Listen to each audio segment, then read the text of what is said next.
Okay. Good evening, everybody, and welcome once again to this philosophy public lecture. Can you hear me all right? Yes. Yeah? Can you hear me at the back okay? Yeah? Fine, good. Let us know if there are any problems, but hopefully we're all right. I'm Rupert Reed, the convener of this series. It's my great pleasure this evening to welcome Raymond Geuss to speak with us. I'll introduce Raymond in just a second. Before I get to that, just a quick couple of announcements about stuff that's coming up.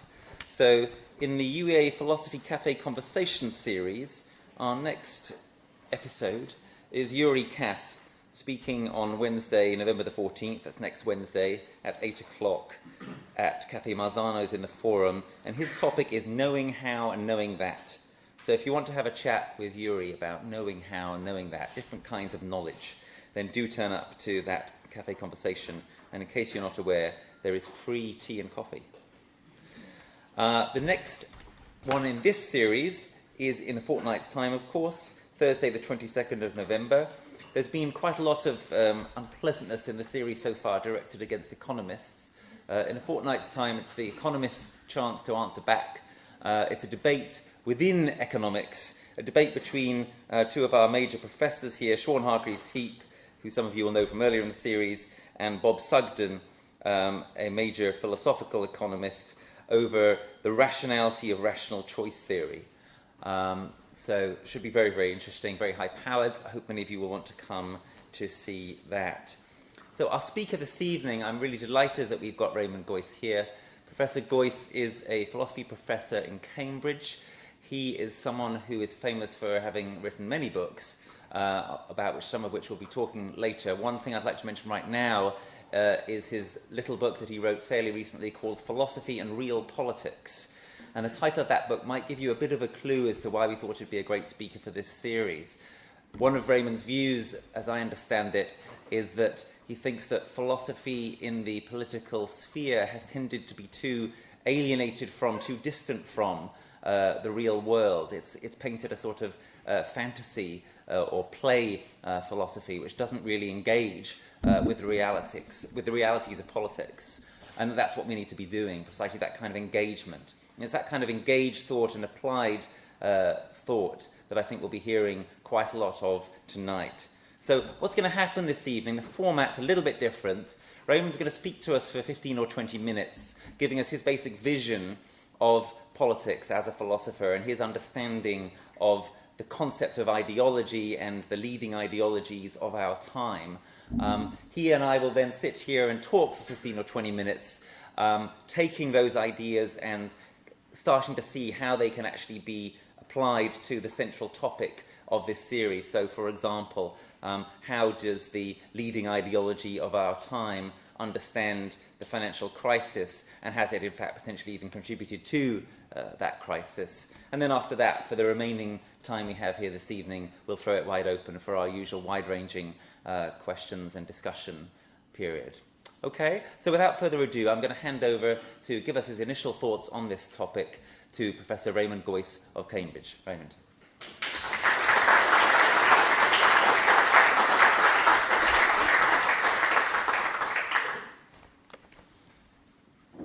Thank you very much. I hope you don't mind if my mode of presentation is a little more informal than you might be used to. That has some disadvantages, but I think it also has some advantages, and so I hope I'll be able to do it in a way that maximizes the advantages and minimizes the disadvantages. To start, I'd like to talk about three things, three ways in which it's difficult for a philosopher to talk about politics. That is, there are some ways in which disciplines and the way disciplines are structured form the way in which we can approach certain phenomena. And there's some ways in which philosophers are disciplinarily trained that makes it relatively difficult for them to deal with politics and to deal with theories about politics and to deal with political ideologies. So I'd like to begin by talking a little bit about these difficulties, and then I'll say a little bit about what seem to me to be the main kinds of ideological thought that are around now and have a certain kind of plausibility, and I'll suggest some criticisms of them, and then we'll have the discussion. So the first thing I want to say about the difficulty that philosophers have with politics is that philosophers... Your mic. Oh, sorry. I'm sorry. Can you hear me now? Can you hear me now? Oh, sorry. Can you hear me now? Yeah. So the first difficulty I want to mention is that philosophers, of course, are trained to deal with theories that have a particular kind of structure. That is, we're trained to deal with sets of beliefs that are as precisely and clearly formulated as possible, and where the relations between the concepts that we use are as clearly formulated as possible. So we're used to dealing only with entities of a certain kind, namely relatively well-defined concepts. Now, it's an obvious fact about political ideologies that the basic entities in these political ideologies don't, in general, have the property of being very well-defined, very well structured concepts, and that political ideologies don't in general have very uniquely and highly structured relations between different parts of the theory. And that's not a disadvantage of a political ideology. A concept like freedom, for a philosopher, is a concept you want to analyze. You want to find what the parts are, and you want to find, if possible, a unique way of specifying it clearly. In politics, the political use of the concept of freedom is much looser, and the looseness of usage in politics is not just a disadvantage. It's, to some extent, an advantage, because it allows you to do certain things with that concept. For example, to use it in certain rhetorical contexts, to suggest analogies, to do a number of sorts of things that you wouldn't so easily be able to do if the concept in question was very well and sharply formulated. Second, philosophers are obsessed with the notion of consistency. We want theories to be well articulated and well defined. We want the argumentative relations between them to be clear, and we want them to be consistent. We're obsessed with the idea that philosophers may not contradict themselves. Now, if you move to an area like politics, where the basic concepts are inherently not as sharply defined as the concepts with which philosophers generally operate are, then the very unclarity of those concepts in politics is going to make it much more difficult to see whether or not certain assertions contradict themselves. And for that matter, it might well be that you might follow someone like Montaigne, who notoriously said, I often contradict myself, I never contradict the truth. So for a philosopher, a contradiction is the end of the world. For a politician, it isn't necessarily the end of the world. It's a thing which you have to look at and try to deal with and try to resolve. It's not the end of the discussion, it's the beginning of the discussion. And that makes it difficult for philosophers to deal with politics too, because we're not used to loose concepts being connected with one another in loose ways, and in such a way that contradiction is not the final deadly sin which stops the whole game. Third, of course, philosophers look for, on the one hand, argumentation, and on the other hand, evidence. And of course, it is important in politics that lots of the ways in which political theories are used and are developed implies that those theories, there can be some arguments given for those theories, and those theories have some kind of empirical warrant. It is true that there is a dimension of that in politics, but political theories are much wider than that. They have any number of different functions and tasks that they are directed at discharging, beyond the task of giving good arguments and beyond the task of simply describing the world correctly on the basis of the evidence. Political theories are supposed to inspire hope. Ideologies focus our aspirations.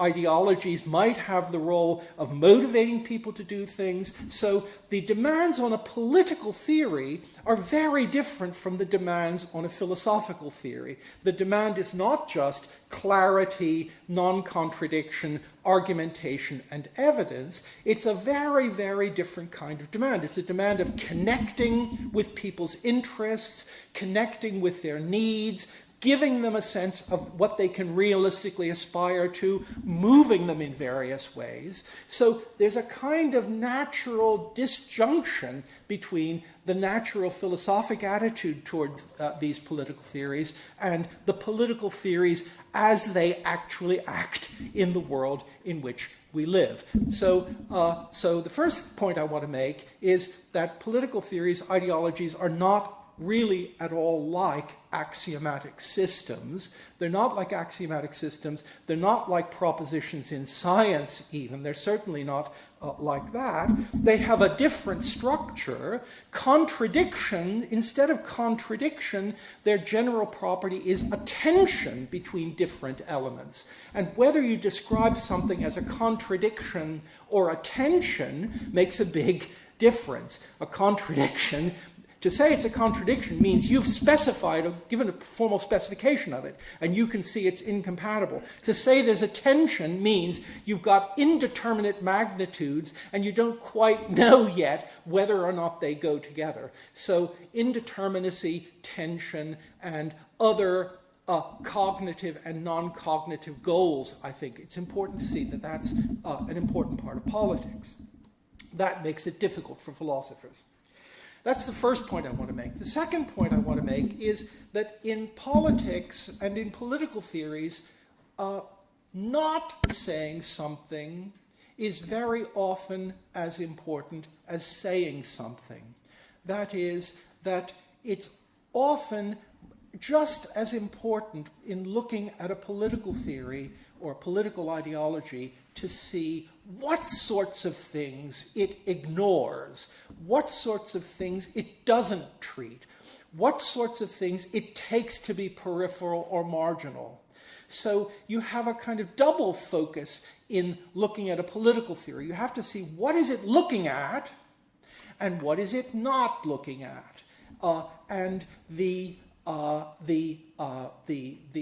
need for that kind of double focus is not one that comes easy to philosophers. Let me give you an example. Suppose you think that it's a terribly important political thing that we have, that our society be, say, for example, a Rechtsstaat, as they say, a society in which rights and rules and laws, a society which is subject to the rule of law. So it's very important that we have the rule of law. And suppose you think that the most important thing is that the rules which govern the society satisfy some conditions of reciprocity or some systems of formal equality. Suppose you think that's the most important thing. So it's really important that we have rules, and the most important thing is that those rules be applied in an equitable way, they be applied equally, and they have certain formal properties. Now, of course, suppose you had a situation in which, for example, you were instituting a boxing match, and you were instituting a boxing match between a 40-year-old professional boxer and a 12-year-old boy. Now, it might well be the case that you could institute that boxing match, and you could follow, the rules governing that boxing match satisfied all your formal criteria. That is, they each had gloves on of the same weight, they were each given the same number of breaks, etc. Nevertheless, it seems overwhelmingly implausible to us to say that that would be a fair contest. Now, it wouldn't be a fair contest because the rules were were unfair. It would be a unfair contest because there was another aspect of this situation which this specification left out.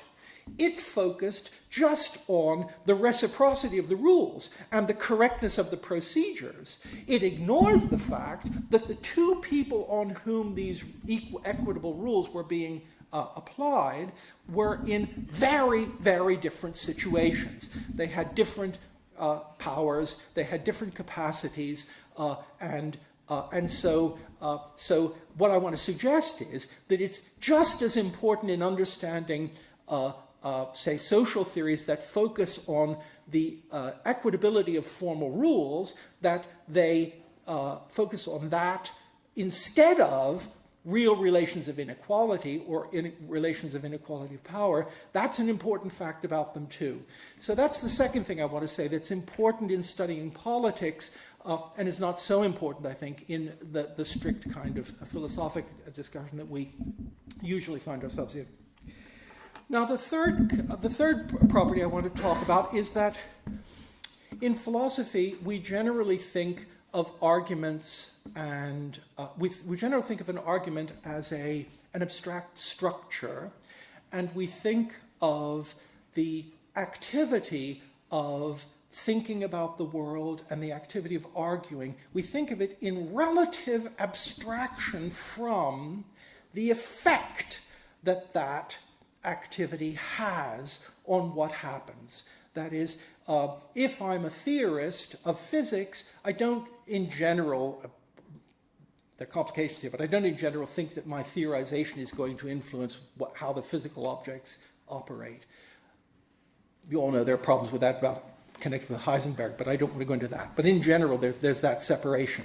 But in politics, I think it's very important to see that political ideologies are not just abstract structures. They're abstract structures that are enunciated by people in particular contexts, that are held, that are propagated, that are acted on. And therefore, you have to have another kind of double perspective on them. You have to look at their inherent plausibility, their argumentative structure, but you also have to look at what is happening and will happen and might happen by virtue of people propagating those views. So to propose a political theory is, at least in a minimal sense, to act. It's to do something. It's to make a suggestion. And that means if you're thinking seriously about political ideologies, you have to think on the one hand about their coherence, on the other hand about the way in which they are connected epistemically to the world they're purporting to describe, but you also have to think about what action people are performing in actually propounding these theories. After all, if you teach a whole generation of students a certain particular form of economics, it's not out of the question that the teaching of that particular form of economics will have some effect on the way they actually behave. Now, I'm not saying, of course, and it would be stupid to say that by teaching people something, you bring it about that they act in the way that the theory presupposes. That would be a stupid thing to say, because as we know, sometimes it's the case that by virtue of my trying to convince you to do something, I cause you to do something else. So I'm not saying that these are always self-fulfilling prophecies. What I am saying, though, is that sometimes they do have an effect, and sometimes that effect is positive and sometimes it's negative. And that's a dimension of them that I think has to be taken into account. So that's another way in which I think thinking about politics is particularly difficult for philosophers, given the way we think about the world and our disciplinary matrix. Okay, now what I want to say is I want to talk about what seem to me to be the four dominant ideologies, political ideologies in the current situation. And obviously my characterization of these will be, they'll be kind of ideal type, and it'll be very crude and gross, and no one will like any of the characterizations. But that's all right. I mean, then you can take your anger out on me, and that's perfectly justified. But I think there's a point at which it's important to get things very tidy. But there's also some value in just letting your hair down and using slight caricatures, perhaps. And so I hope you'll go with the spirit of that comment, and I'll say the consequences. So I want to say there are these four ideological positions. There's liberalism, there's neoliberalism, there's conservatism, and there's socialism. And they're more or less the four that I'd like to say something about. First, I'd like to say something about what each of them is as an ideological construct, and then I want to say a little bit about something about what the deficiencies of each one is, in my view. Now, liberalism, as the name indicates, seems to me to be centered on a particular notion of human freedom, and that's a notion of freedom as non-coercion. As you know, there are lots of different ways to think about the concept of freedom. You can think about freedom as self-governance. You can think about freedom as getting your goals. You can think about freedom as a choice among different alternatives. You can think about it any number of different ways. The way that's central for the liberal tradition, I think, has been that freedom is non-coercion. You start with some idea of a person having some kinds of projects, and the idea of that project being interfered with by some external factor. In particular, you focus on one kind of obstruction, namely an obstruction of one of my projects through the deliberate action of another agent. So the model for this is that freedom consists in, roughly speaking, non-tyranny. So the model is I'm free if I can do what I want, and the model of constraint or coercion is the model of a tyrant who's an external agent who deliberately interferes with the environment so as to prevent me from doing what I want. He puts an obstacle, or he coerces me, or he does something to prevent me from being able to do what I would like to do. That's the central intuition, it seems to me. And now that intuition, then, liberals tend to add to that intuition, then, a very high positive valuation on free or voluntary social interactions. So voluntary social actions are better than involuntary social actions. Freedom is better than coercion. And this is then associated often with some relatively thin notion of consensus. That is, there's some notion that if I act with you and we act on the basis of a consensus, then if we act on the basis of a consensus, the fact that there is such a consensus means that both of us are free in that we're not coercing one another. So you move from the notion of freedom as non-coercion to some notion of consensus, and then some notion of the positive value of consensus. And now at this point,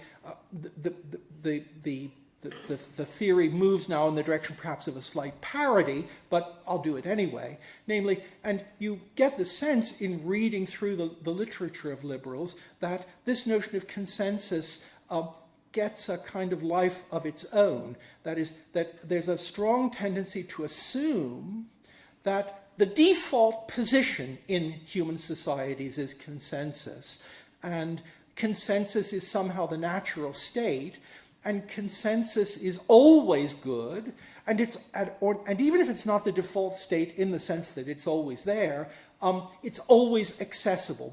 Or if it's not always accessible, it's always a good idea to strive for it. So depending on the particular form of liberalism you'll have a stronger or a less stronger version of this. Either all consensus is good, or consensus is always possible, or you should always start by trying to get consensus. Some version of a view like that.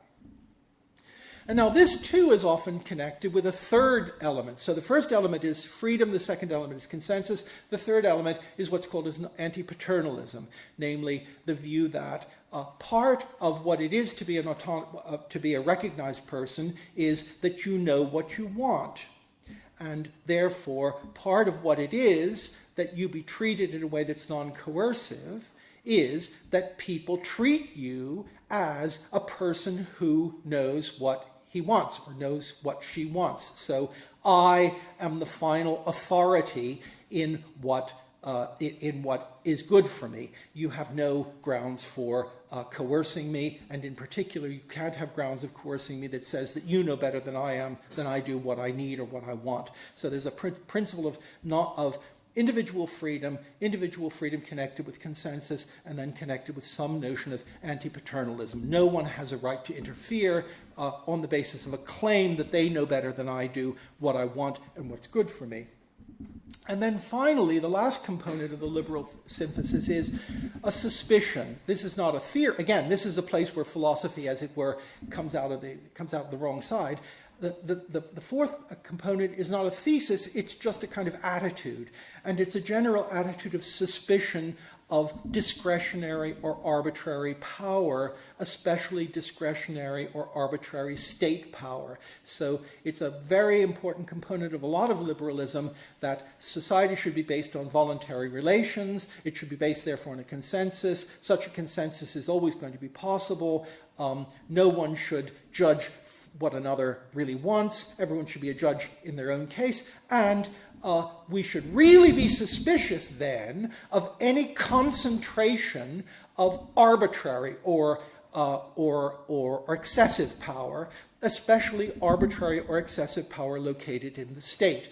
The idea being, why would the state need excessive or arbitrary power if in fact, the individuals are the only reason the state would need such power would be to enforce things against the will of the people in question. The only reason it would need arbitrary power would be that it thought it knew better than you did what you wanted. So therefore, why give the state these arbitrary and excessive powers if you have reason to think that the only reason they would need those powers would be to do something which you think they ought not to be doing in any case. So great suspicion of the state as a structure. Now, the problem, it seems to me, with liberalism, and I don't think I'm going to be able to convince you of this, but I'll say it anyway because I think it's true, although won't be plausible to many of you, is that I think coercion isn't always avoidable, and consensus is not always possible, and not only is it not always possible, it's not always desirable. The conditions under which it seems to me not obviously the case that it's better to negotiate with every person rather than to fail to negotiate with them. Whether or not it's a good idea depends on the circumstances. And whether or not it's possible depends on the circumstances, and whether or not it's desirable depends on the circumstances. So for me, the basic implausibility of liberalism starts with this notion of consensus as being more or less, I don't want to say an unquestioned good, but more or less a default. There's a default position to the effect that consensus solutions are always better, and always desirable, and always in principle possible, and you should always try to start with them. And I'm not saying that it's a good thing to push people around, but I'm saying that it's also not obvious that it's always better to negotiate and to find consensus. What counts as consensus depends on the context, and that will depend on the context of power relations, among other things. Second thing that I find a little bit difficult with liberalism is the focus on the state. Again, this is an appeal to the second of my principles about politics and philosophy at the beginning. Namely, it isn't that I think that there's something wrong with saying we should be afraid of the excessive power of the state, but I think that is only 1/3 of the story. Namely, the other third of the story is, although the state can do terrible things, the state can also do good things. And furthermore, there are other institutions in society about which it would be appropriate to be just as suspicious as the state. So again, by focusing on the threat that would be involved in having an excessively strong state, you divert attention from, for example, the threat that might be present to human values that consists in international corporations being excessively strong.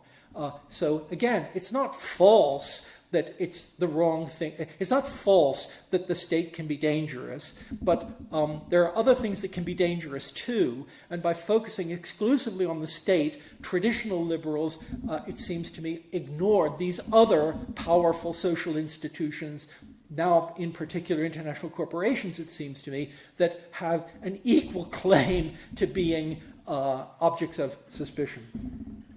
And the third thing I wanted to say is connected with that, namely that this is an instance of a kind of position which abstracts from power relations and focuses on relatively formal things such as consent and the conditions of consent. And the conditions of consent are not unimportant, but their importance is only visible when you see the conditions of consent as located in the larger context of power relations in society. And liberalism has a tendency to abstract in the wrong way toward that. Okay, well, that's the first of the four. The second is one that's less strikingly, well, it is a political one, but it's slightly more economics. It's neoliberalism, not liberalism, but neoliberalism. And here, I think the ideology has two parts. Again, it starts like liberalism with a particular account of freedom, a kind of philosophical anthropology. It starts with that, and then it adds to that a certain account of a particular social institution.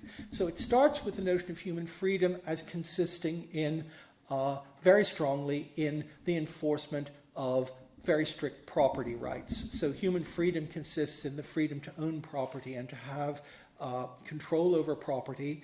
It consists also in consumer freedom, the freedom to choose between a large number of goods, and it consists in freedom of enterprise, that is the freedom to form corporations, and to form corporations under relatively weak restrictions on what form of corporation can be maintained and how those corporations are to act. So sort of three aspects to freedom: individual rights, corporate freedom, and consumer freedom. They are the central things. And of course, the neoliberal thinks these are important in themselves, and they're important also for their effects. The second part of the theory is one that has something to do with the theory of the so-called free market. And the second part is a view to the effect that the free market, as specified, as will be specified, is the maximal matrix within which those human freedoms can be assured. So the first part is the philosophical anthropology. The second part is a kind of empirical theory about what the free market is and what it should be. And here the idea is that the free market is somehow natural. It's somehow not really a social construct. And it has the property that if it really is operating in its natural way, it's self-regulating, and it will maximize a number of highly desirable human goals. And then, of course, in addition to that, it has the view that, okay, so that's sorry, I've lost my place. Oh yes, and that the role of the state it is to be restricted to the avoidance of fraud and violence, and any attempt on the part of the state to go beyond the prevention of fraud and violence and intervene in the regulation of corporations or the economic life will be detrimental to that economic life. So that's basically the idea. The idea also is, in some of the versions, that corporations are really like individual human beings. And just as individual human beings have rights to own property, rights to be uncoerced, so similarly corporations have the same kinds of rights as individual people have. As you know, in the United States, this is something, what's his name, Romney has been pushing again and again, that all of the freedoms and rights that individual persons have should also be freedoms and rights that corporations have. So if I, as an individual, have a right to speak my voice, a corporation should have the right to speak its voice. It should have exactly the same protections as I do, and maybe it has a slightly louder voice than mine, but it should be equally protected in this way. Now, the problem with this, it seems to me, is, well, there are a number of problems with this. One of them seems to me that construing corporations as individuals is very, very dangerous. I think it's a very, very bad thought that, oh, I'm sorry, it's a very, very bad thought that a formally structured, large social organization with a strong internal structure is to have the same privileges, rights, and protections as an individual human being. A corporation has a completely different structure from a human being. As a human being, I have all sorts of different interests. I have moral views. I have natural connections with people in the world. I'm amenable to various kinds of arguments. I'm amenable to appeals to the common good. I'm amenable to all sorts of things. The whole point of a modern corporation is to set together a set of structures which prevents anything except a very, very narrow range of considerations playing a role in decision making. I can be influenced by all sorts of things that are not of relevance for a corporation. So the corporation isn't at all like an individual human being, and this has, I think, it will have very, very serious, very, very negative consequences for all of us if we once allow ourselves to be convinced that these entities that are set up just for the maximization of power and economic advantage are to be protected in the same way that individual people are. They're different kinds of things, and protecting them in the way we protect individual people is a really bad idea. Sorry about that, but there it is. Second problem with this is that, well, markets don't seem to be they don't seem to be self-regulating in any humanly interesting sense. That is, it may well be that after a long period of time, economic systems retain or go back to a state of equilibrium. But from that fact, it doesn't follow that the state of equilibrium to which they will return will be one that will be acceptable to us, and it certainly doesn't follow from that they will return to a state of equilibrium within any finite amount of time. So, as Keynes said, in the long run, we're all dead. And so knowing that the free market will stabilize itself in 100 years, and it will stabilize itself by virtue of 50 people who are left scrabbling around in the forest and being able to find enough acorns for 50 people, that's a form of equilibrium. Well, yes, that might be right, but that's not a humanly or politically interesting observation. And so there seems to be a systematic confusion in a lot of the discussion between these general theoretical points about equilibrium and self-regulation, which are presented as sort of a priori and abstract principles, and then the connection of those with some other kind of equilibrium or some other kind of self-regulation, which is not just the general idea that things somehow in the long run will come to equilibrium, but the particular idea that we, or many of us, will be able to continue to lead a more or less reasonable human life of a kind that we can recognize. And they're two very different things. That's, of course, a characteristic of an ideology. You have something which is an obvious truth and a trivial truth, something about equilibrium, and you connect that with a particular thing which is not at all an obvious truth. So maybe it is an obvious truth that the world will come back into equilibrium. that's not a relevant truth for us because we want to know what the content of that equilibrium is and we want to know how fast it's going to come. And that question is not answered. So the connection between those, so ideologies thrive in this space between the trivial but true and the interesting but false. Sorry. Okay.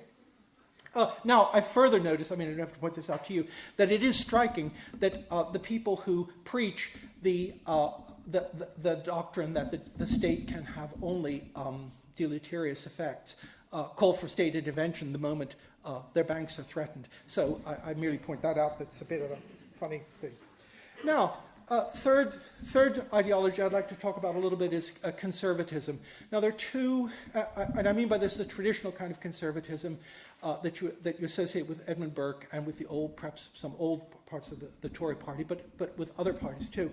And this ideology has two components, it seems to me. One is a certain attitude toward history. That is the view that human beings need continuity. We need continuity, and we value continuity.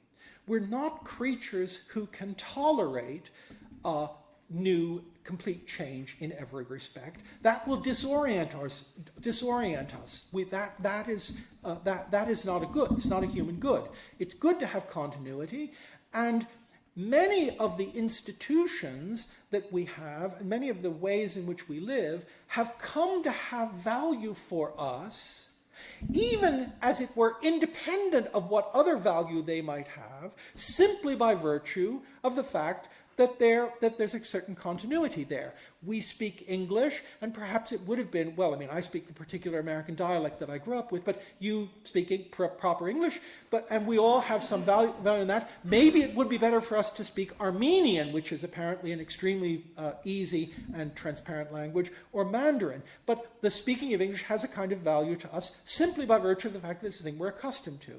That's one part of the argument. The other part of the argument is, and there's something like the test of time. That is, if you see institutions that have lasted for a long time, you can more or less, you have good, it's not silly to think that those institutions have lasted for such a long time because a variety of people have found value in them. That seems a perfectly reasonable thought too. So both of those go together with the general idea that you don't change social institutions rashly. You don't change them rashly because continuity is important. Some institutions have value by virtue of having that continuity, and in fact, there's this notion of the test of time, which gives them, which is an epistemic test, which tells us that something which has been around for a long time is likely to have that value. That's the first part of the conservative view. The other part is the flip side of that, which of course is a fear or distrust of what they call abstract theorizing or ratiocination. That is, it's a fear of the attitude toward the world which sees the world merely as a tabula rasa on which I can project my theories, sees the existing world simply as a canvas for me to think about abstractly and change ad libitum. And those seem to me to be the two main properties in conservatism as this ideology. Now, again, described in that way, both of those two positions, namely that we need some continuity and that we should be afraid of abstract theorization, that doesn't seem a political ideology, that seems good common sense. I mean, there's nothing wrong with either of those two views. Both of them have a lot to be said for them. In fact, as you know, on that way of specifying the thing, Marx was a conservative, because as you know, Marx thought that the proletariat would rise up because it had nothing to lose but its chains. Now, if it really were the case that the proletariat had nothing to lose but its chains, then that wouldn't be a case of rashly changing something that was a locus of value. Now, you might disagree with Marx's analysis of that, but note, that's disagreeing with the empirical analysis. It's not disagreeing with the conceptual structure. That is, so Marx might say, the proletariat has nothing to lose but its chains. And then the conservative might say, they've got a lot to lose. Well, that's an empirical disagreement. That's not a disagreement about the structure of the argument. And notice, too, and then, of course, Marx, second thing is, of course, Marx thought that what he calls bourgeois economists were abstract theoreticians. He didn't think that his position was an abstract application of rules that came from nowhere to change the world. He thought that was exactly what his opponents, the defenders of the status quo, did by construing what he took to be the categories of 19th century society as being universal when they weren't universal, they were just historically contextual. So this general conservative thing isn't in itself. It's good. It seems to me it's perfectly good advice, and you don't have to brand yourself as a follower of a particular party by taking both of those things on board. They seem to me to be common sense. Now, however, note that this sense of conservatism, although it is good common sense, is, of course, directly, I don't want to say incompatible with, but it stands in direct tension, not so much, say, with Marxism, but with neoliberalism, right? Because neoliberalism is precisely such an attempt through abstract theorizing to treat the existing world as a mere tabula rasa on which social experiments are to be conducted. And neoliberalism is also committed to the view that the continual universal marketization of the world is something that's to be aspired to. And whatever the conservative means by continuity, he or she doesn't mean marketization of all human relations. So again, I come back to the point that I tried to make at the beginning. It is as it were, for a philosopher, it might look like a wonder of the world that the Tory party can hold itself together, comprising two wings that have completely incompatible views. One, the old one-world Tory emphasis on gradual continuity, the importance of the past, the importance of continuity, and the importance of avoiding abstract theories. And then on the other hand, the neoliberal emphasis on the need to commercialize society, the need to modernize, they would say,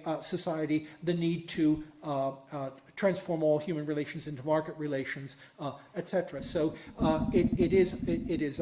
I simply point that out. Okay. Now the last one, socialism. This is more complicated to talk about, of course, but I think here too there are two components. One of which I think makes a lot of sense, and one of which is a bit more complicated. The central concept in socialism, I think, is the emphasis on work or labor or practical engagement with the world.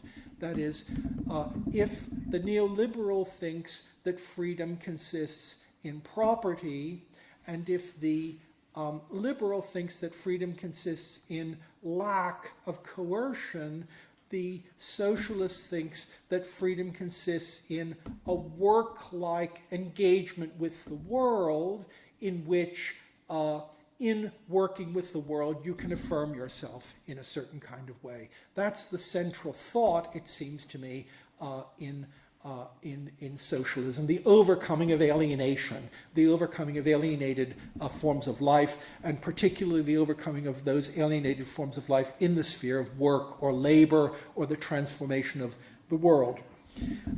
The second part of socialism, it seems to me, is an emphasis on unlimited productivity.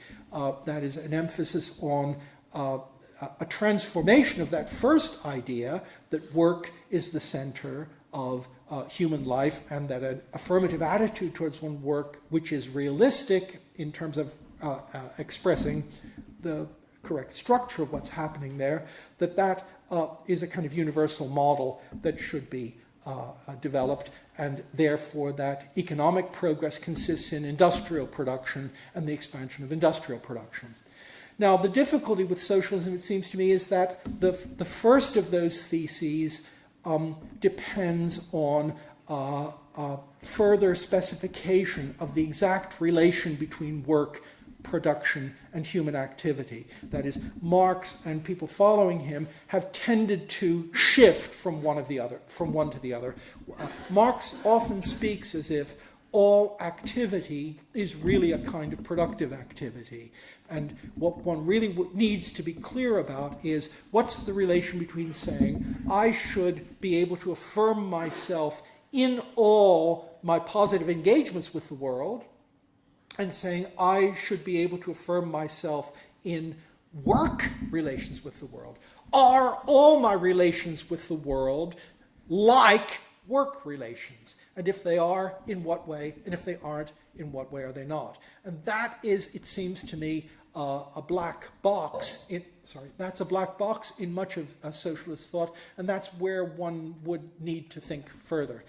The reason I think that's important is that I think the second part of the traditional socialist view just isn't feasible anymore. The idea that we can simply have further industrial production and that the increase of industrial production is a good in itself. Marx says this famous thing in the Grundrisse that the development of the forces of production, gemessen an keinem vorgegebenen Maßstab, not measured against any previous yardstick, is an absolute good in itself. Now, the development of human powers as an end in itself is one thing. The development of industrial production is a different thing. So that's what I'm suggesting is the difficulty there. Actually, I'm sorry. Did I go? I went a bit over, didn't I? I'm sorry. As I said, I thought I'd do this without just preparing a paper, just sort of spontaneously, because if it works, it's much better, I think, than reading a paper. But I'm sorry. I thought I had about 20 minutes to say, but I see that I've had a little more than that. So I'm really sorry about that.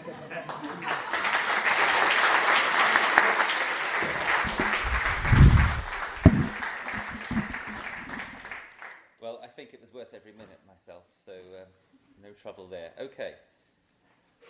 Hope these will thank you. work all right. Let us know if there's a... Hello? Can you hear these all right? Yeah? Yeah, good. Thank you so much for that, Raymond. I think, as I say, I think that was worth every minute. And you've already started to sketch for us, I think, how what you're saying and what you see as a political philosopher leads to some really interesting engagement with the financial crisis, with the economic crisis. The question I want to ask you now to address slightly more directly might be described as the $64 trillion question, almost literally. You've obviously sketched out for us some criticisms of liberalism and neoliberalism. What would you say is the putative or actual role of these ideologies in the fomentation of the financial crisis that we're now still living through? Well, I think there are two things that are important to say, first of all, the first is that what we call the financial crisis is a tremendously complicated historical event, and you won't find one cause. I mean, you won't, that's a hopeless project. It's a complicated event, so any account of it will have to take account of a number of factors. Second, ideologies don't in themselves cause things. People acting on ideologies do things, and that's an important thing to understand too.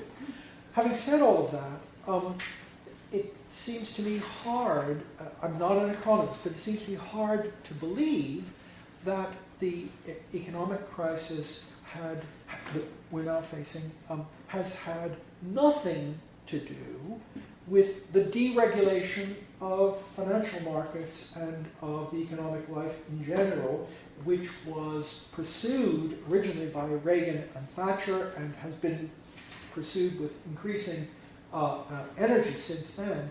So if you were to ask me what role these philosophical conceptions have had in the genesis of the financial crisis, well, there's no causal relation, but I would point out that the ideology that I call neoliberalism was calling for this deregulation. That's a central part of its program. So it certainly is connected with the story of understanding it. And even liberalism, the older tradition that I was talking about,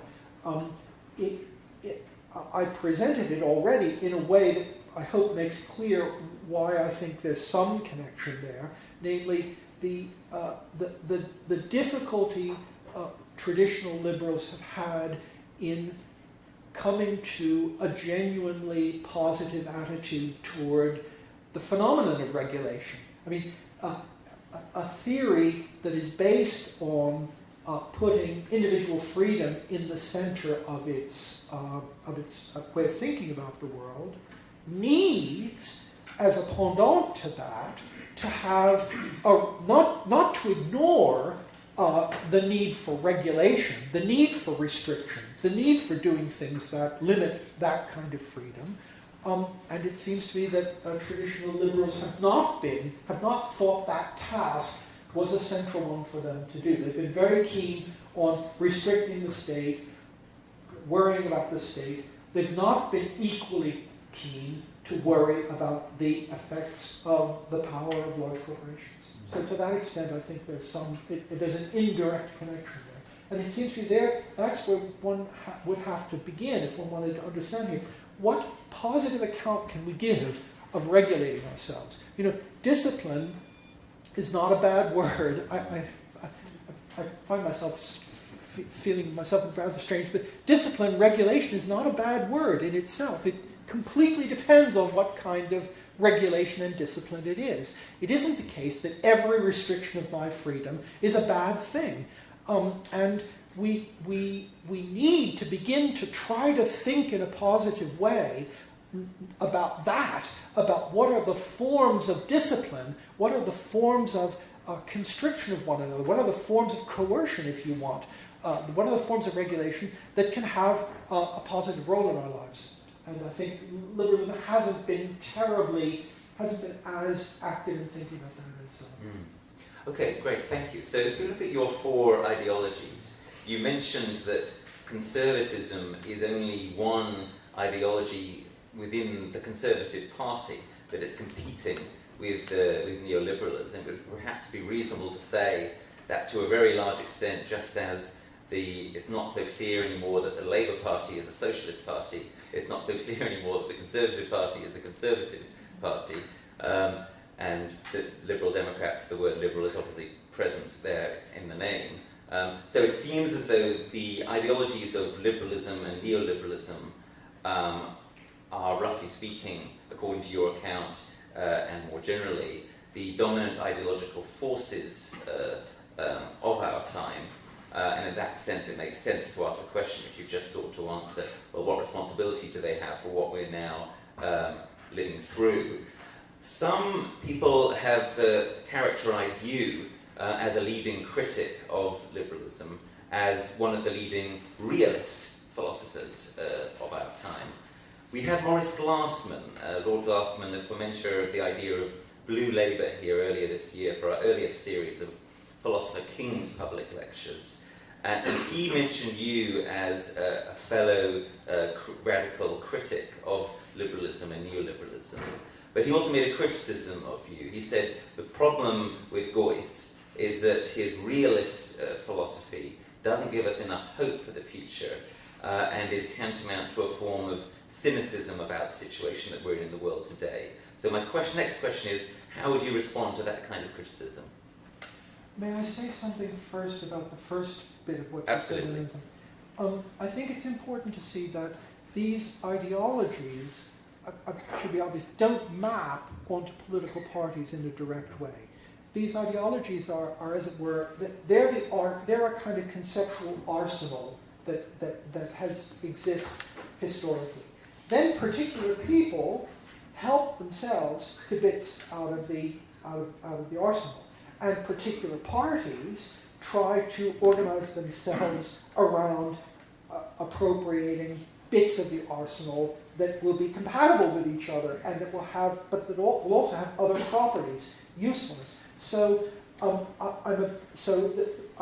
in a way I am surprised, but in a way I'm not surprised that the Labour Party doesn't really have much to do with socialism anymore, and the Tory Party. I mean, that in a way it's surprising, but in a way it's not surprising, because that's just the difference between people trying to, we're all desperate to get along in the world and advance ourselves and advance our interests and do whatever we want, and these are very high-level conceptual tools, and so what I'm trying to say is, it would be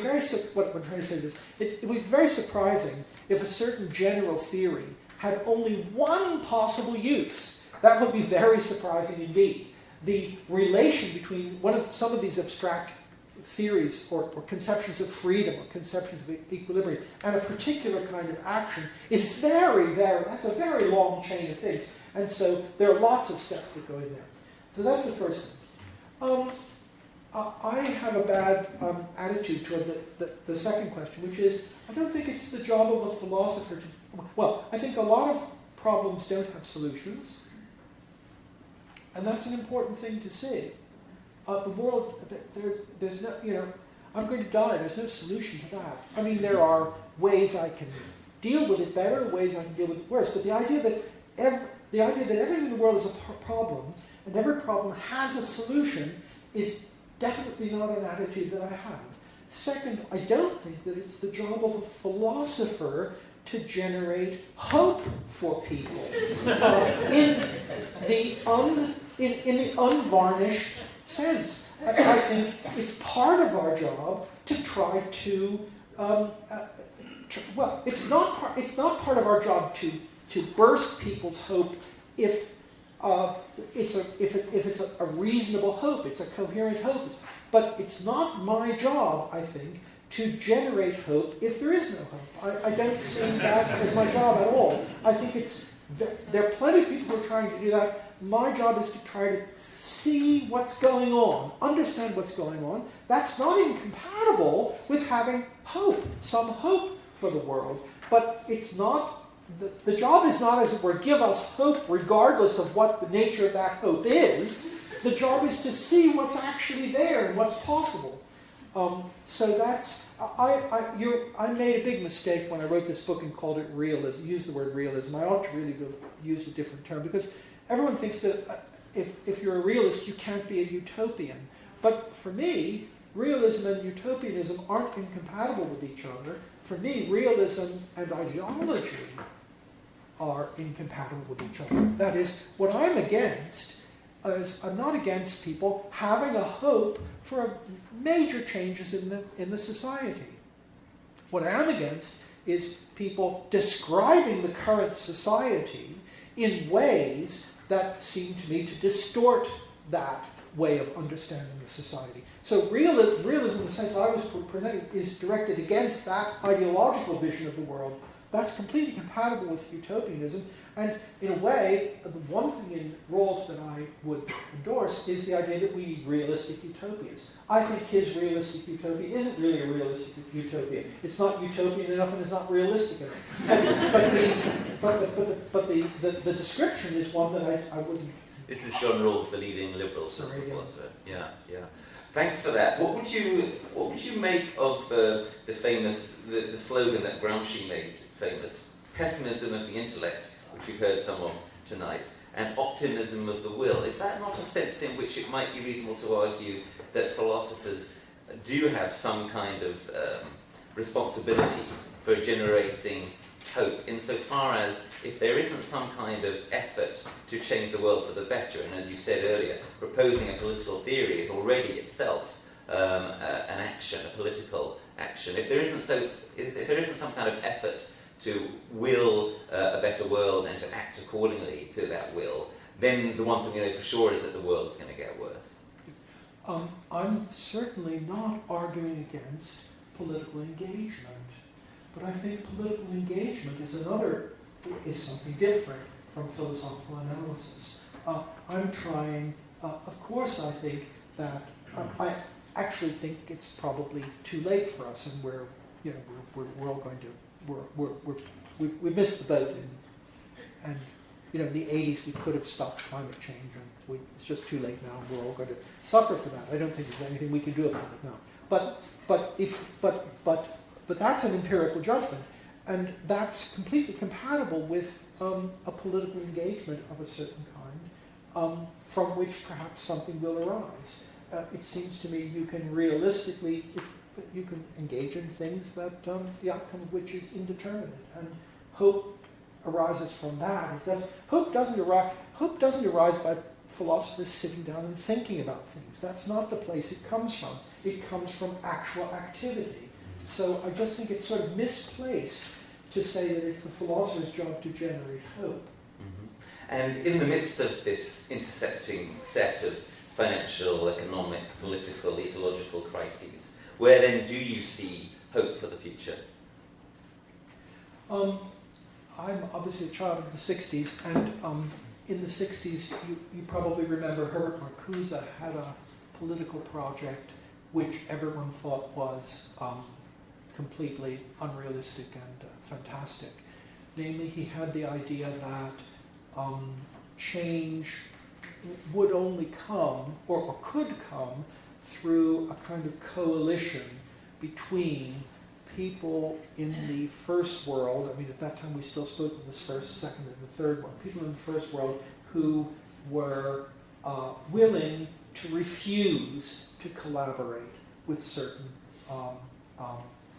political and economic forces. That was a kind of moral act.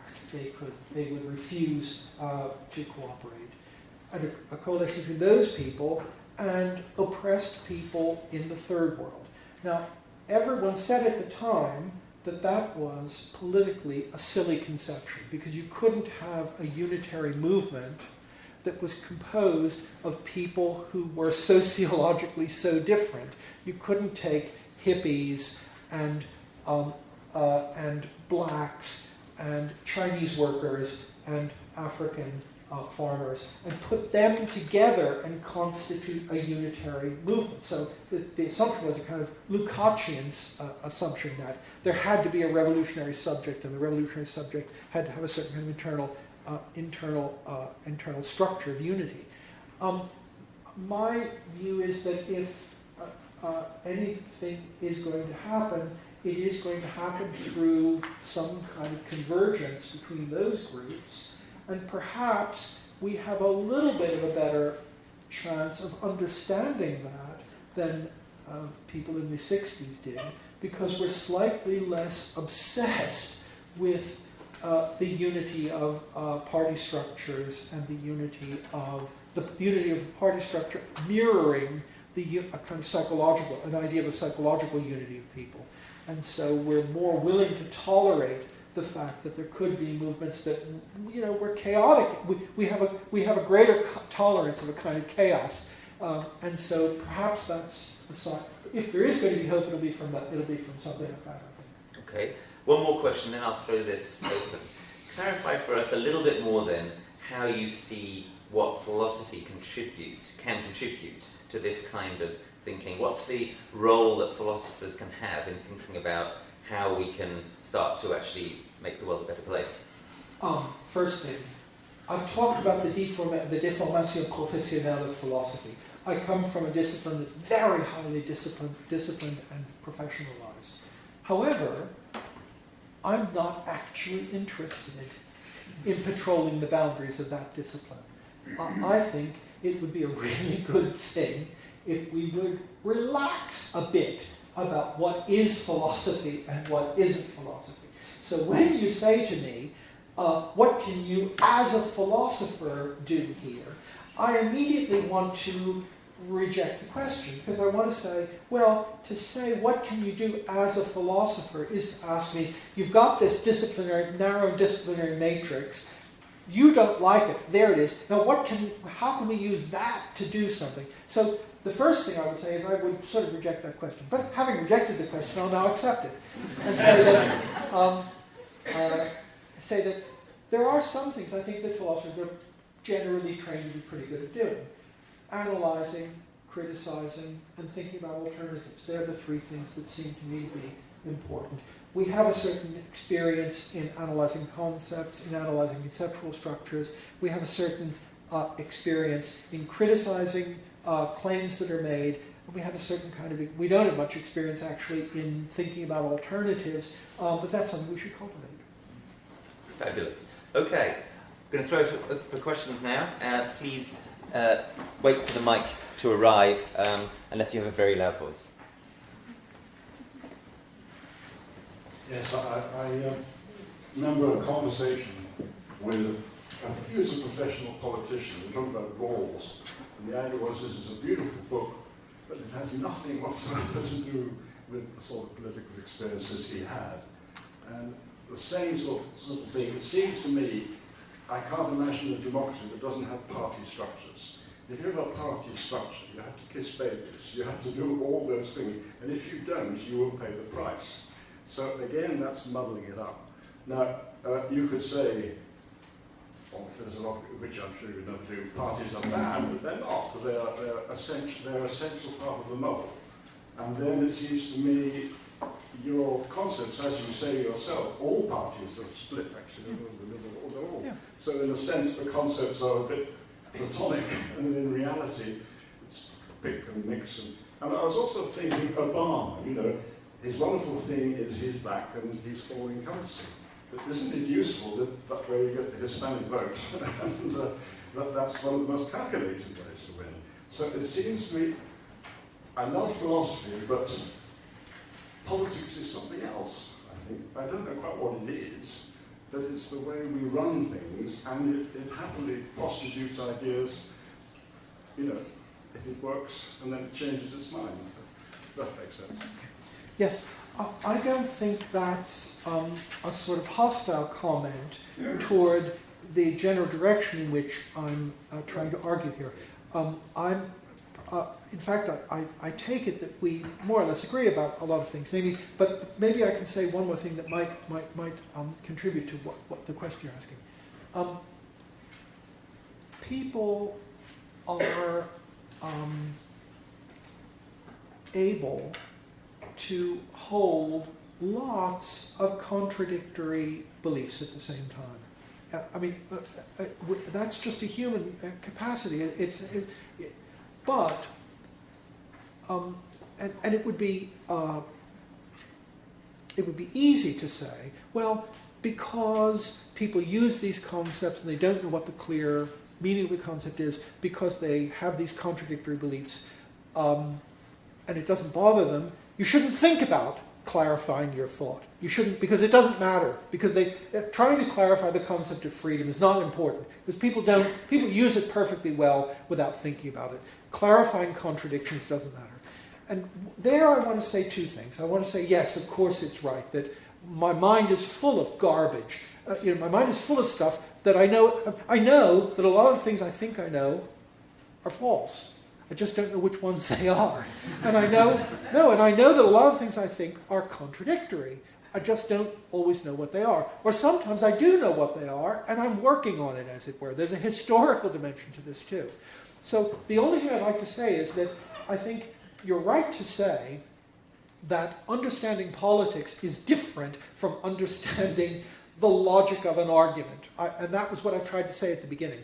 But I think it doesn't follow from that the analytical skills are completely useless. For, among other things, in fact, it can be important in political debate if you can actually... We can tolerate contradiction, but we can't so easily tolerate contradiction that's pointed out to us in a public context in which we can't resist it. So there is some...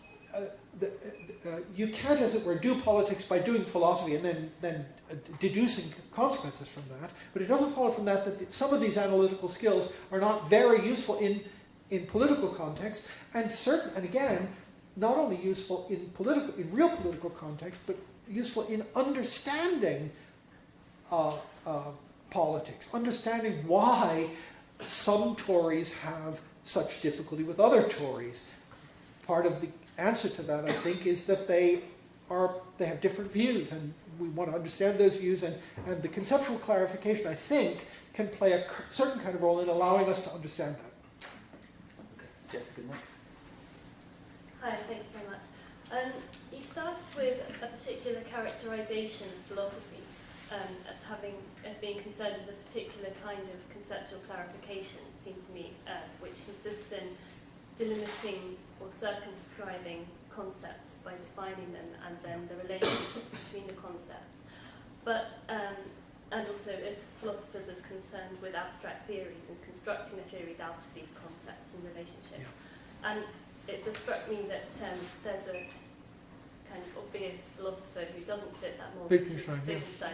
Yeah. So because I thought it's quite interesting, he provides an alternative notion of conceptual clarification, which precisely admits these points to do with the flexibility of concepts, the admittance of heterogeneous uses of concepts, and ways of possibly analysing these, not by giving a catch-all definition, but by describing particular idealizations or simplifications of types of use which we would recognise as uses of the concept.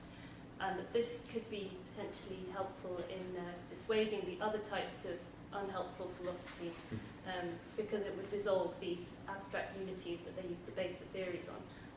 So I wondered what you thought about that, but I also just wanted to quickly ask, in light of that, one of the attractive things about Wittgenstein, or later Wittgenstein, is that he has an account of his own methodology, which is not a theory.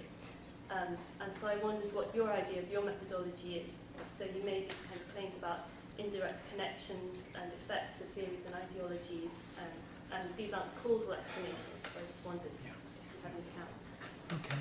May I respond to that? Yeah. Well, obviously, Wittgenstein. Now,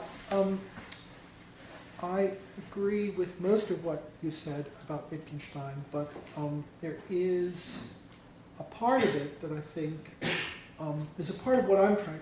I think there's a part of what I'm trying to say, which is slightly different from what you would find in Wittgenstein. First of all, I'd like to say that although it might be the case that Wittgenstein is the best philosopher, he's not the one who's been the most influential in the way in which political philosophy has been done. So I would stick with my criticism of philosophy as a general practice, even if Wittgenstein was the exception to it. But I think there's a difficulty in that a lot of our concepts, a lot of our political concepts are bifurcated and loaded. That is, they refer at the same time to existing structures that we know something about, and to certain ideal values that we think are instantiated by those structures. What I mean is something like democracy, right? What does democracy mean? Does it mean, here's an empirical theory. These are the sorts of societies we call democracies. The United Kingdom, France, Germany, not Saudi Arabia. And so we can give an empirical description of the kinds of political organizations we call democracy.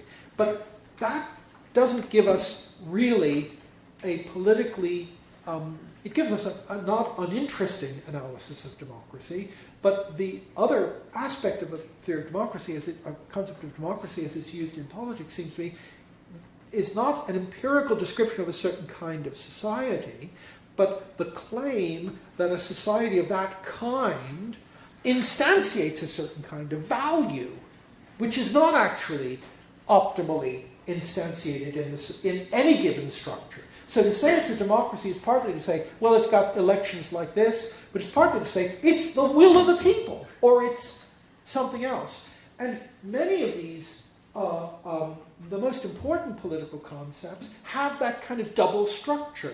We do it this way because we think it instantiates democratic values, whatever they are. And what seems slightly problematic to me is that the Wittgensteinian kind of analysis unless it's done with a kind of diabolical cleverness and sophistication of a kind that no one who's thought about these things, I think, has shown, might tend to reduce that important and productive duplicity to something much simpler. It's really important. For example, it seems really important to me that at a certain point in time, people can begin to say, excluding women from voting is undemocratic. Now, at that time, every existing democracy excluded women. So on the basis of what are you saying that? So if democracy just means the way we use the term now, then of course it's perfectly compatible with democracy to exclude women. That's what we mean by the term. Look,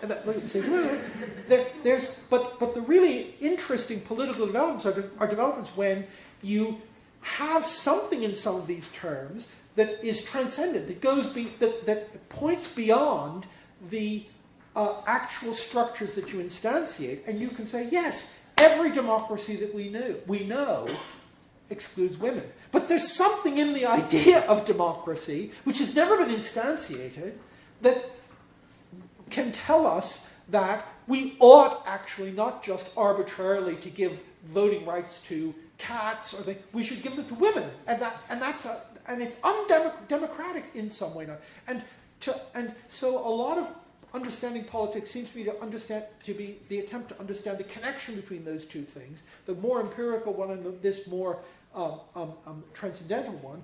And I'm slightly suspicious about the Wittgensteinian project because I fear it would lose that dichotomy.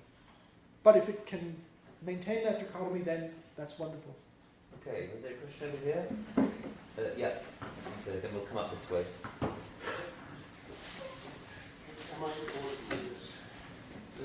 Raymond, thank you so much for the wonderful stimulating talk. I now have so many things I need to do, but you know, I'm a philosopher too, so what do you do as a philosopher when you listen to a talk? You ask yourself, what can I possibly disagree with? Now, I don't find that I actually disagree with anything, but it's more a question of something missing. Yeah. And I wasn't sure where to put that missing element. I mean, first I thought that it might be a fifth ideology, and then I thought that's probably not a good idea. It might be a different conception of philosophy, or not a different conception, but an additional element to the conception of philosophy.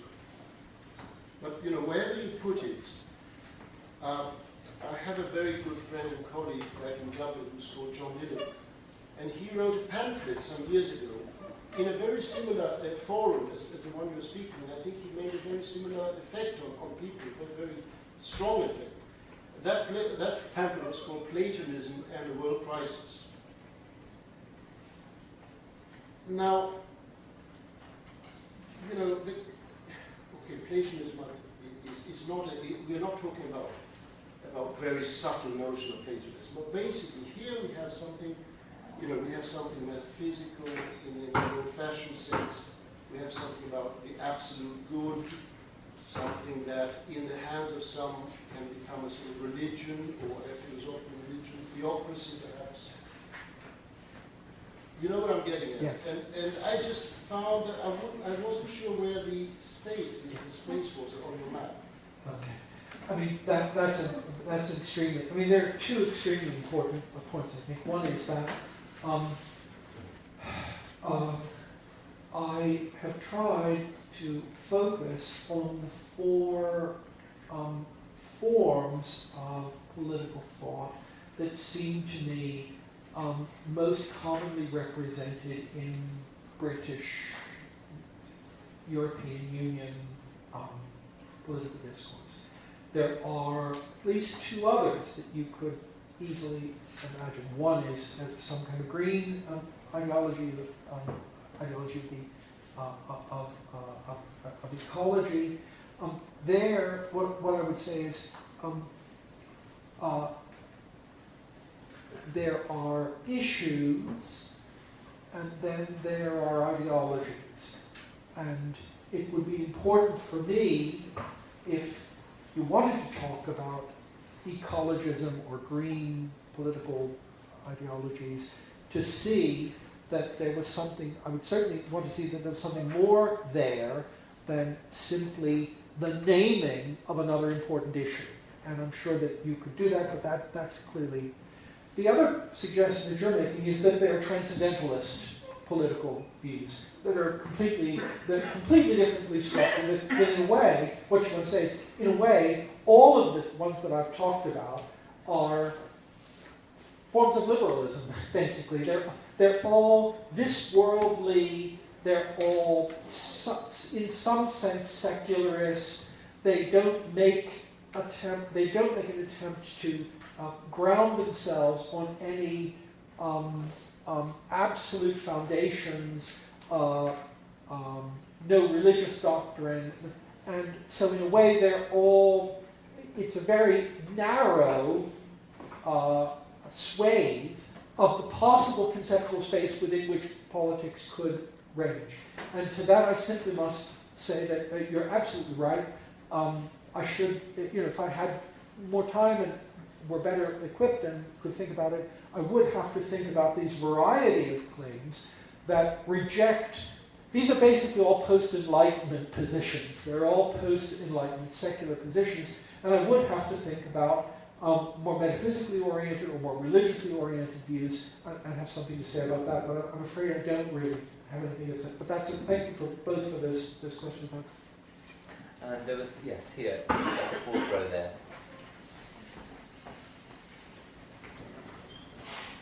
Thank you. I'm a child of the 60s as well.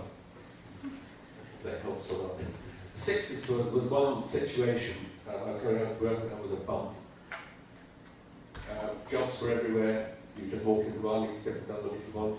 I happened to join the forces from school. It seemed like the easiest stuff in the time. There were 3 ways to get out of the East End. You can join the Navy, the Army, the Air Force.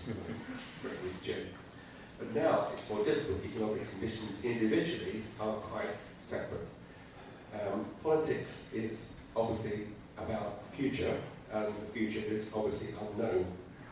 How, as a philosopher, can, as Bertrand Russell, I believe, put, the purpose of philosophy is to help people deal with the unknown. How can one help people deal with the unknown as a philosopher today? Well, if I can just say, I mean, my father was a steelworker. I'm a child of the 60s. I would never have gone to university had it not been the case that in the 60s, just as you described, the steel mills in the United States were you could always go down to the steel mill and get a job there. They were producing munitions for the Vietnam War, basically, and you could always get a job. And so I could actually fund my studies by 3 months of work with some overtime in the summer. So that's a different world, and it's a world that we are, I think, unlikely to see return to the West. It was a world that had sharp edges and terrible things. It had some good things, but it does belong to the past. And I think you're referring to that. We're going to have to deal with a world that has a different structure, no matter what we can do. Now, to what extent philosophers can help you deal with the unknown? This sounds really terrible, but I'm trying to give you an example of that. I'm trying to talk to you in such a way that I hope that by listening to me, you'll get some sense, some greater sense of control over the political world. I get the sense of control over the political world by understanding it. I don't get complete control over it, obviously. That would be a limiting idea.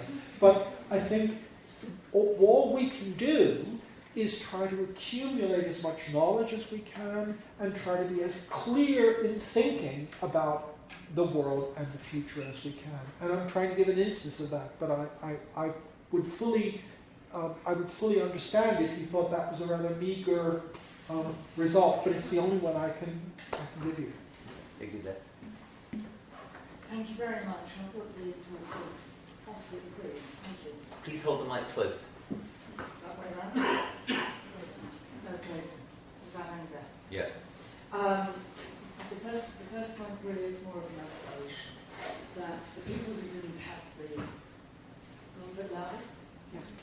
hold it up. That's it, yes. The people who didn't have the vote Yes. included disenfranchised men, of course. Yes.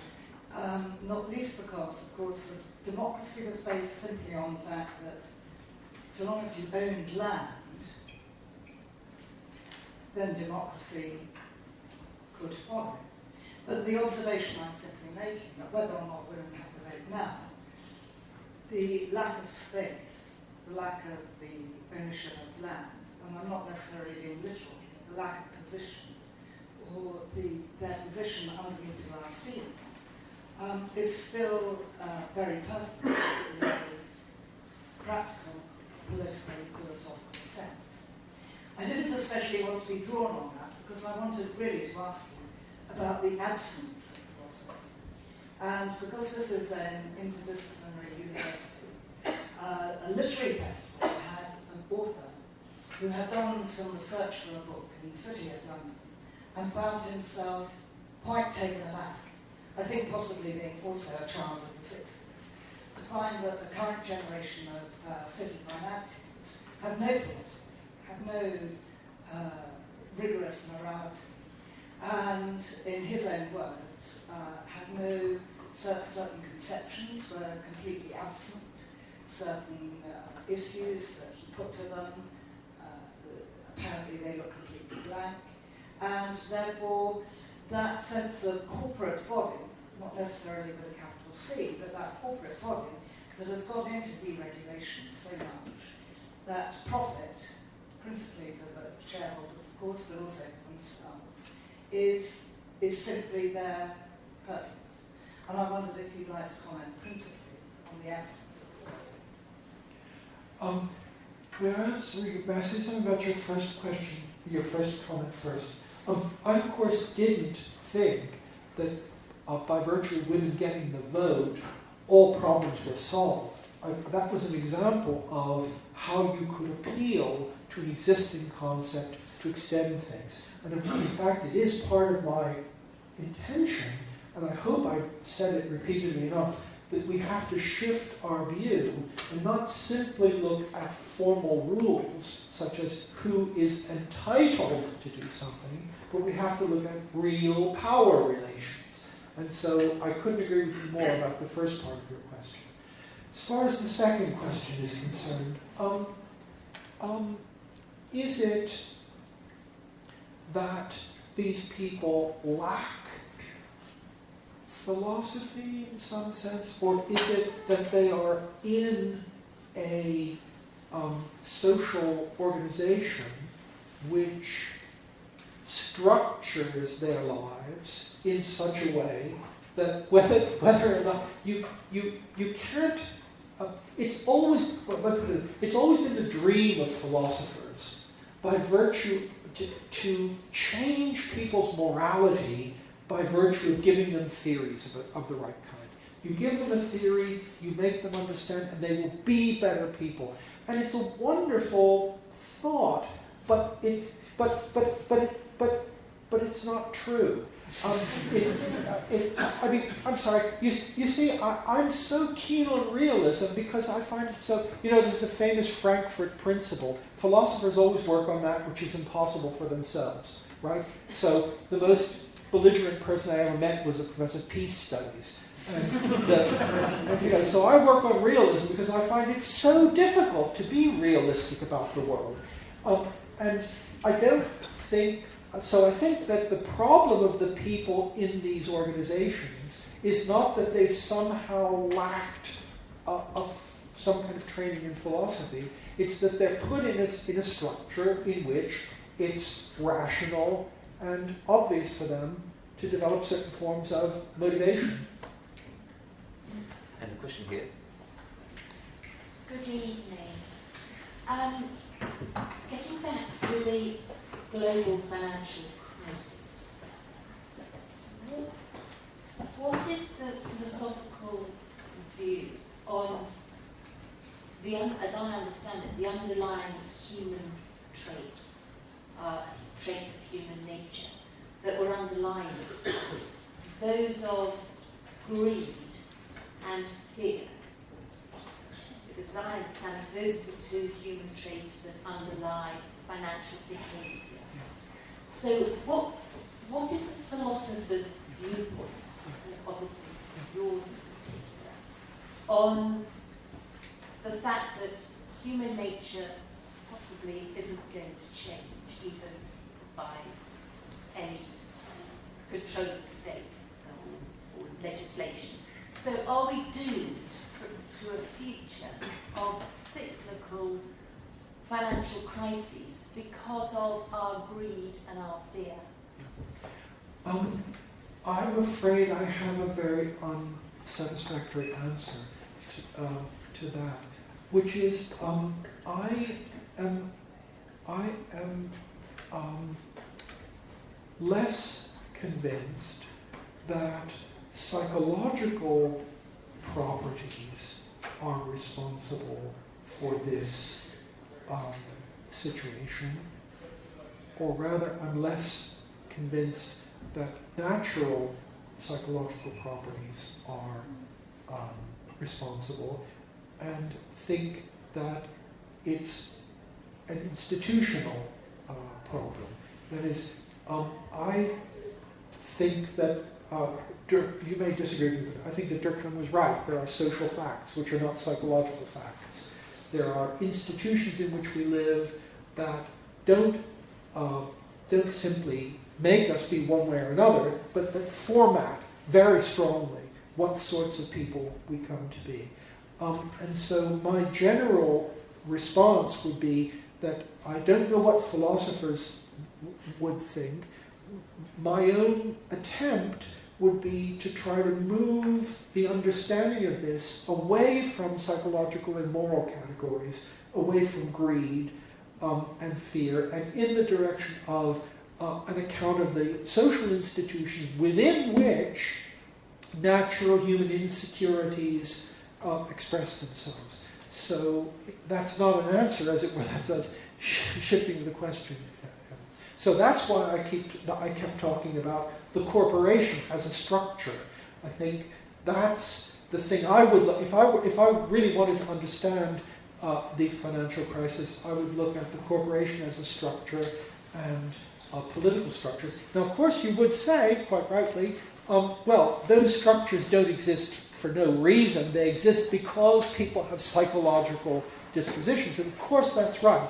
But I think that the explanation of this particular set of phenomena is one that will appeal interestingly more to the institutional structures than to the psychological structures. Because, as you said, we're all self-centered, we're all fearful. We haven't always been in crisis. We've had different sorts of things, and I think so. Anyway, let's have a question at the back. Yeah, there. You're talking about realist, right? You said I am a realist. So, and well, excuse me. I said I was sorry that I said I was a realist. I said that I made the mistake. I said that I made the mistake of writing this book in which I used the term realism, and I really regretted it now. But you still you mean that you try to look into reality and understand the real world and address it. Okay? Yeah. But inevitably, you need to use concepts to describe this world. Absolutely. This world. Yes. And in the social and political domain, these concepts are, they reflect ideology. For example, if somebody says free contract, somebody else would say that's exploitation, etc. So how do you deal with that issue? So you describe, you study the real world, you try to be realistic in that sense, and you need to use concepts that are ideologically tainted. So how do you do it? Yeah, that's a really good question. The term, part of the reason that I made a big mistake in using the term realism is that realism means 15,000 different things. I mean, it's an accordion concept that's become practically useless as an analytic tool. I certainly agree with you that when I say it's important to be realistic, I do not mean that, as it were, we can see the world just as it is with no filter, and we don't have to worry. We have an immediate perception of reality as it is in itself, and we don't have to worry about the way in which we process that reality. That is one sense of the term realism.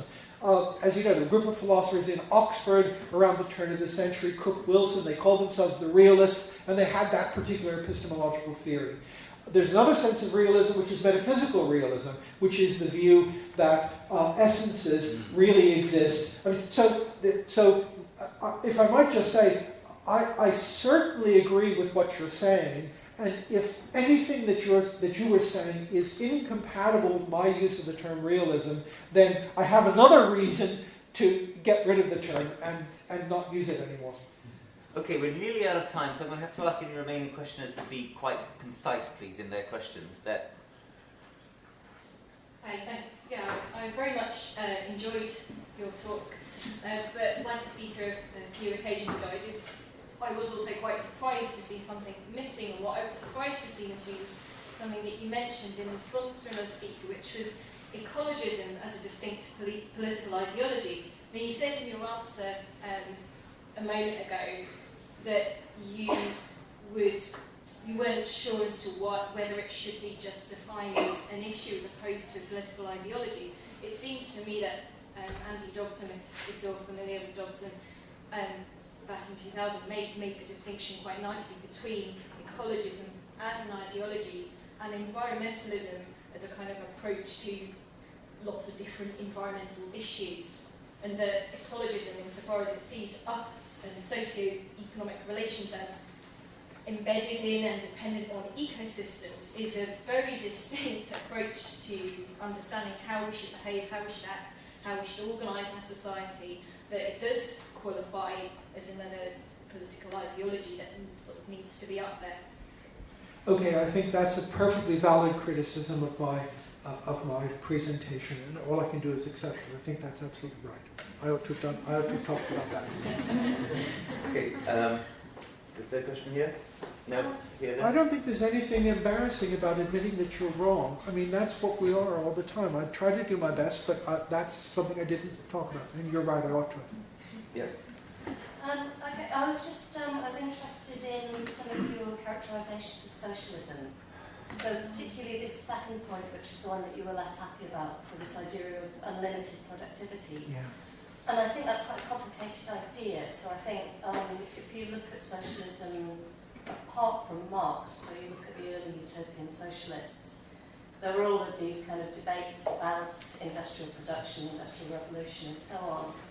And then more recently, you've had sort of criticisms from eco-socialists, kind of saying things like, well, we can have an unlimited productivity in the sense of each person or each community having an unlimited creative potential without that meaning unlimited industrial growth. And then yet again, you've got sort of criticisms from socialist feminists who are saying, well, the meaning of work and activity and production at stake here is being understood too narrowly. So it's sort of excluding people who aren't young, able-bodied and male. So I wondered whether your issue was really with the focus on activity and productive activity, or whether it was the way that that was being defined and understood. Yeah. Oh, I'm sorry. I didn't make myself clear. I mean, I think I didn't say anything about the ecologism, and that was wrong. But I thought I did say something about that, although, I mean, I didn't want to expatiate on it too much. That seems to be exactly, that was exactly the thing I was trying to talk about. What I was saying was that what one has to be clear about is what's the exact nature of this central concept. Is it activity? Is it work? Is it productive activity? Is it industrial productive activity? And depending, if you look at, let me just talk about Marx because that's what I know most about. I mean, Marx says, look, in the early manuscripts, we have to construe the cultivation of the aesthetic sense as a development of human powers. Human powers develop, and that doesn't just mean producing things. It means acting in such a way that the development of one power is connected with the development of other powers. So in the early manuscripts, he says, the cultivation of the five senses is the task of all of history. He says, aesthetic and mineralogical sense is what we... Now, that's a different sense of the development of human powers and self-affirmation of the development of human powers. That's a very different sense from the sense of the increase of industrial production in the world. It's not disconnected, but it's not the same thing. And so what I was trying to say was, the difficulty, I presented it as a difficulty, but you're presenting it as it were as an opportunity. But of course that's perfectly fine, because every difficulty is also an opportunity. I presented as a difficulty that there wasn't any clear focus for this. And what you're saying is, well, maybe you should see that not as a difficulty, you should see that as an invitation to explore different kinds of human activity, different kinds of human productive activity, different kinds of human appreciative activity, different kinds of industrial production, and explore the relations between those and say something about that. And what I was saying was that the main line of socialist thought, it's obviously complicated, but there has been a tendency, at least, to collapse those things into industrial production. And so what I wanted to say was that the good thing about this tradition is the emphasis on human activity. The bad thing is the collapsing of all of those into the idea of industrial production. So I think we're not actually disagreeing with one another. You're just saying in a more eloquent and detailed way what I was trying to get at. And final I'm question sorry I wasn't here. very clear about that. Very briefly, please. Professor Geuss, it seems to me that your attitude of abandoned hope, all those of us that have finished up here, is justified by one very frightening aspect of the thing, which is that the first hominids, call them Adam and Eve, whatever you like, found themselves blessed with a world full of a cornucopia of apparently unlimited resources. And the whole of humanity for umpteen millennia since has been happily bumbling along on that same path. And it wasn't until the environment was invented in the 1960s and 70s that all of a sudden people started to realise that our species is outstripping its resource base and we're in serious trouble. So that all of those political philosophies you've described were fine for millennia, because concentrating on the individual and the state and industry, that was all they had to worry about. But they've gone shooting on in that same way, and we now have this extra dimension to think about of a resource collapse. And I think that is the additional dimension that the gentleman on my left was looking at. It's not that ecologism needs to be another philosophy, it's that the ecology is the missing link in the philosophies we've already got. And all those existing philosophies, where for millennia they had their feet on the ground and we've been accelerating, now we're accelerating towards a cliff edge and we're going to shoot straight off the damn thing. What would be your view of that? I'm sorry, I don't disagree with any of that. In the earlier version of the thing that I gave to Rupert, I said, that I thought that the future was probably black or brown. Black meaning nuclear war. There'll be struggles about water resources in the Himalayas, and there are 3 nuclear-armed countries there, and they'll probably, I think most likely that there'll be some kind of war and we'll all be dead. Or the better scenario is we'll all be dead by virtue of starving and choking on our own pollutants. So there's a black and there's a brown, and that's, as I said, I thought that in the 80s we probably still had some time had we got ourselves together. My view is now it's probably too late. But I don't disagree with any of the substance of what you're saying. And the difference is we can't continue with the idea that unlimited industrial growth is the goal. That was one of the points I tried to make. But I'm sorry I wasn't very clear about that. So I'll end with using chair's privilege and saying well, let's hope that the future might be green rather than black or brown, despite that pessimism. It's been a splendid evening. We hope to see you again in a fortnight for our next public lecture. Let's end by thanking our lecturer in this one in the customary way.